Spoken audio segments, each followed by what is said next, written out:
కోడి బాతు స్నేహం నీతి కథ. ఒక ఊరిలో ఒక కోడిపిల్ల ఉంది. ఆ కోడిపిల్ల ఒకరోజు చెరువు గట్టుకి షికారికి పోయింది. అప్పుడే ఆ చెరువులో ఒక బాతు ఈత కొడతా ఉంది. ఆ బాతు కోడిపిల్లను చూసి వెంటనే ఒడ్డుకు వచ్చింది. "ఓ కోడిపిల్ల, నాతో స్నేహం చేస్తావా?" అని అడిగింది బాతు. కాని కోడిపిల్ల, నీతో స్నేహమా? నేను నేల మీద ఉంటాను, నీవు నీటిలో ఉంటావు. నీతో నాకు స్నేహం ఎలా కుదురుతుంది? అయినా నాకు ఎవరి స్నేహమూ అక్కర్లేదు. వెళ్ళు వెళ్ళు అన్నది పొగరుగా. కోడిపిల్ల అలా అనేసరికి పాపం బాతు బాధపడి అక్కడి నుండి వెళ్లిపోయింది.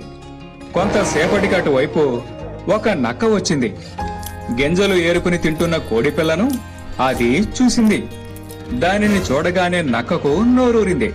కోడిపిల్లను పట్టుకోవడానికి వేగంగా ఉరుక్కుంటూ రాసాగింది. అది చూసి కోడిపిల్ల అదిరిపడింది. ముందుకు పోదామా అంటే నీళ్లున్నాయి, వెనక్కి పోదామా అంటే నక్క వస్తా ఉంది. ఆ కోడిపిల్లకు ఏం చేయాలో దిక్కుతోచలేదు.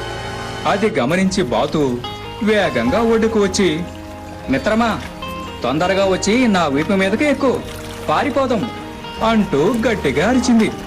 కోడిపిల్ల ఎగిరి బాతు మీద కూర్చుంది. బాతు వేగంగా నీళ్లలోనికి వెళ్లిపోయింది. నక్క చెరువు మధ్యలో ఉన్న కోడిపిల్ల కోసం చాలాసేపు ఎదురు చూసి ఇక లాభం లేదని అక్కడి నుండి వెళ్లిపోయింది. తర్వాత కోడిపిల్ల తన తప్పు తెలుసుకుని, బాతు మిత్రమా, నీతో పొగరుగా మాట్లాడినందుకు క్షమించు. స్నేహితులు ఎందుకుండాలో ఇప్పుడు అర్థమైంది నాకు.